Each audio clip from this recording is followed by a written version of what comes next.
네, 중장거리 탄도미사일 화성 12형으로 미국의 괌 포위 사격 작전을 검토 중이라던 북한이 오늘은 어제에 이어서 사령관이 직접 나서서 한층 더 구체적인 내용을 공개했습니다. 청와대는 국가안전보장회의 상임위원회를 열어서 대응 방안을 논의했습니다. 네, 양욱 한국국방안보포럼 연구위원과 함께 자세한 얘기 나눠보겠습니다. 안녕하십니까? 예, 안녕하십니까?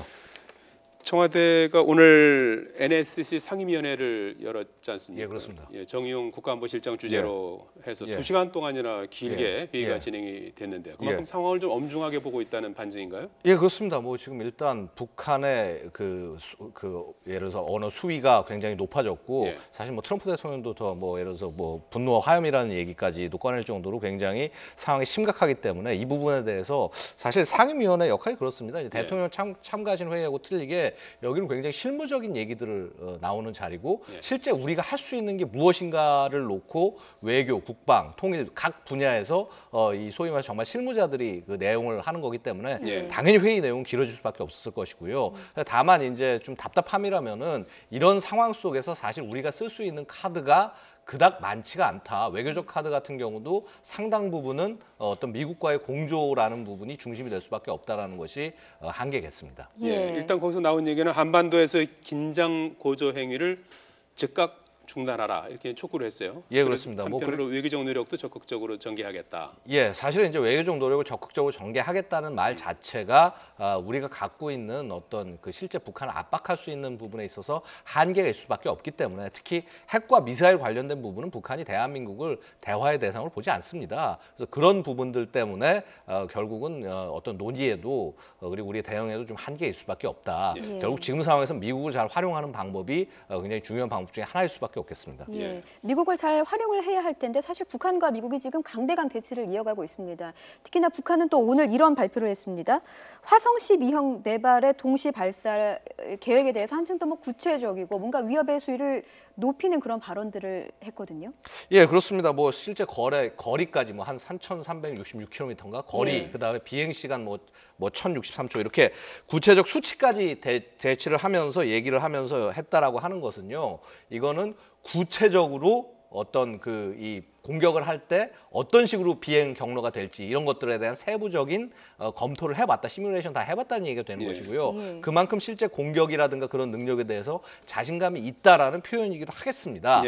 그러나 사실 이제 여기서 이제 문제가 되는 것은 뭐 괌을 직접 때리겠다는 얘기는 아닙니다. 괌 주변에 대해서 포위 사격을 하겠다는 얘기지만은 만에 하나 일이 잘못됐을 때 뭐 북한 미사일의 정확성이 실전에서 검증된 바가 없고 그렇다면 만에 하나 이것이 괌 영토로 떨어졌을 때 이러한 문제들 등에 대해서 북한이 과연 이런 것들을 전부 대비를 제대로 할 수 있을 것이냐. 그다음에 혹시 이러한 공격을 당했을 때 미국은 어떻게 반응할 것이냐 등등 여러 가지 과제들을 남겨놓고 있는 것이죠. 괌에 떨어졌을 때는 뭐 당연히 문제가 커지는 건데 그 주변에 떨어뜨리고 그 전에 이제 일본 위를 지나간다든지 우리나라 울릉도 위로도 지나간다면서요? 이런 그렇습니다. 부분은 어떻게 되는 그러니까 겁니까? 사실은 이제 이 위를 지나가는 부분에 있어서 우리나 혹은 일본이 할 수 있는 것은 아무것도 없습니다. 왜냐하면 이미 그 미사일이 올라갔을 때는 거리가 뭐 한 3,000km, 3,500km 정도 가까운 거리인데 여기를 이 탄도미사일이 지나가기 위해서는 아마 1,000km 이상 상공을 지나갈 걸로 보입니다. 그렇다면 거기에 대해서는 우리가 뭐 사드를 대응한다거나 뭐 예를 들어서 일본이 보유하고 있는 SM-3와 같은 사드보다 더 높은 고도를 요격할 수 있는 미사일로도 한계가 있다라는 것이죠. 결국 이제 미국 입장에서 만약에 이게 떨어진다고 하면 사실 영해에 대한 곧바로 공격은 아닐 겁니다. 30에서 40km라고 얘기를 하고 있는데 괌이 미국 자치령이니까 여기서 12해리, 그러니까 약 한 2-3km 정도가 실제 그 영해라고 볼 수 있는데 영해 바깥쪽에 떨어지게 된다라는 것인데 하지만 이것을 과연 미국이 그냥 영해 바깥쪽에 떨어졌으니 상관없다라고 지나칠 것이냐 혹은 이것을 일종의 선전포고로 받아들이고 어떤 군사적 행동을 가할 것이냐 이런 부분들이 가장 큰 문제라고 하겠습니다. 괌에 사드 포대가 있지 않습니까? 그렇습니다. 화성 12형 요격 가능한가요? 사실 이것을 놓고 좀 논란이 있는 것은 사실입니다. 지금 이제 화성 12형 같은 경우는 사실은 거의 ICBM에 가까운 미사일입니다. 예. 사거리가 4,800에서 6,000까지로 보는 경우도 있고요. 이 최고 속도가 마하 거의 20에 이릅니다. 이게 거의 예. ICBM의 그 하강 속도에 이르는데 사드는 원래 ICBM 요격력이 아닙니다. 그러다 보니까 마하 14 정도까지 요격이 가능하다라고 알려지고 있습니다. 예. 그래서 결국은 미국이 요격할 수 없는 화성 12형으로 공격하는 것이 아니냐는 관측도 있는데 이 부분에 대해서는 조금 조심스럽게 바라볼 것이 미국이 사드 성능을 꾸준히 개량하고 있고요. 우리가 일반적으로 알려진 150km 정도의 고도가 아니라 이제는 한 200km 이상의 고도까지도 요격이 가능하다라는 점에서 요격이 가능하지 않을까 생각이 됩니다. 그리고 뭐 제가 개인적으로 뭐 미군들과 얘기도 많이 해보았지만은 미군은 그렇습니다. 이 전반적으로 이 소위 미사일 방어 체계에 대한 우월성 이 부분에서 상당한 자신감을 가지고 있습니다.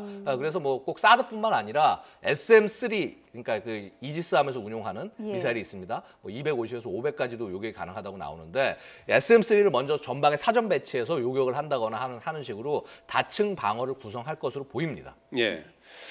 북한의 뭐 이런 행동은 그동안에 뭐 쭉 일련의 어떤 과정 속에서 진행되어 오고 있는 것 같아 보이는데 그 가깝게는 엊그저께 트럼프 대통령이 화염과 분노 발언을 하지 않았습니까? 예. 그 화염과 분노를 직면하게 될 것이다. 뭐 이런 언급을 했는데 여기에 대해서 백악관 참모들도 진화에 나섰고 오늘 그 김낙겸 북한의 전략군 사령관인가요? 예. 여기서도 그 얘기를 그 발언을 문제 삼기도 했습니다. 이런 발언 때문에 이번에 이렇게 말폭탄이 세게 나온 거라고 보십니까? 글쎄요, 저는 뭐 반드시 어떤 발언 하나로 북한이 이러한 행동을 한다라고 보기는 어렵다고 생각합니다. 결국은 왜 북한이 괌을 노리고 괌에 대한 얘기를 하고 있느냐? 사실은 북한이 제일 두려워하는 것 중에 하나가 B-1B 폭격기인데 이 B-1B 폭격기가 뭐 사실은 지금 이제 그 미러 간의 전략 군축 협정에서 핵폭탄을 실을 수가 없습니다. 그럼에도 불구하고 왜 두려워하냐면 결국은 김정은을 제거하는 소위 참수 작전을 할 수 있는 전력 중에 하나이기 때문입니다. 결국 뭐냐면 북한 입장에서는 북한의 최고 안보 목표는 뭐 북한 국민을 지키고 영토를 지키는 거 뭐 그것도 목표겠지만은 그것보다 더 상위의 목표는 김정은을 보호하는 것이죠. 그래서 수령 결사옹이라고 얘기하지 않습니까? 예. 그런 측면에서 이 B1 자체가 굉장히 부담감으로 다가오고 있고요. 예. 어쨌거나 김정은 자체가 지금 활동 잘 안 하고 있지 않습니까? 예. 외부 공개 활동을. 그래서 이런 부분에 대해서 이번 기회에 뭔가 좀 제재할 수 있는 방안, 나름의 북한 스스로의 억제 방향을 찾겠다라고 진화한 것이 아니겠느냐. 예. 말 한마디라고 하기보다는 결국은 북한의 이러한 전략적 행동 자체 그리고 자신감이 붙은 거죠. 예전에는 예를 들어서 타격할 수 있는 게 괌 정도를 타격할 수 있는 무수단이 전부였다면 이제 화성 12 혹은 미국 본토까지 때릴 수 있는 화성 14 예. 이런 것들을 보유함으로써 이제 우리도 자신감이 있다. 너희만 선제 타격할 수 있는 것이 아니다라는 것을 보여주려는 것이 아닌가 생각이 듭니다. 예, 북한 메시지는 항상 행간을 저희가 파악을 해야 되기 때문에 조금 더 살펴보면 김낙겸 사령관이 이런 발언도 했습니다. 포위 사격 방안은 8월 중순쯤에 완성이 돼서 김정은에게 보고를 할 예정이다. 그러니까 김정은은 아직 모른다. 예. 위협 수위는 높였지만 혹시나 어떤 협상을 위한 유보 기간을 준 것이 아니냐는 분석도 있는데요. 뭐 그렇지는 않습니다. 김정은이 모르다기보다는 김정은이 되려 지시를 내려서 이걸 했을 가능성이 있고요. 예. 근데 다만 이제 8월 중순이라는 말에 주의를 하셔야 될 것이요. 예. 당장 8월 말에 우리가 을지 프리덤 가디언 그러니까 그 한미 연합 훈련이 실시가 됩니다. 예. 지금 뭐 2년 전 기억하시겠지만 2년 전 8월에 소위 이제 그 목함질에 포격 도발로 예. 한미 간의 위협 그러니까 북한과 이 대한민국 간의 어떤 이런 위기가 있었고요. 예. 결국 북한이 추구하는 건 뭐냐면 이런 UFG 훈련과 같은 이런 한미의 공조, 한미 연합 훈련을 어떻게 하면 중지시킬 것이냐, 혹은 이런 부분에 중점을 두고 있고 결국 같은 맥락에서 바라봐야 되는 것이 아닌가 생각이 됩니다. 예, 알겠습니다. 예, 양욱 한국 국방안보 포럼 연구위원이었습니다. 고맙습니다. 또 말씀하십니다. 감사합니다.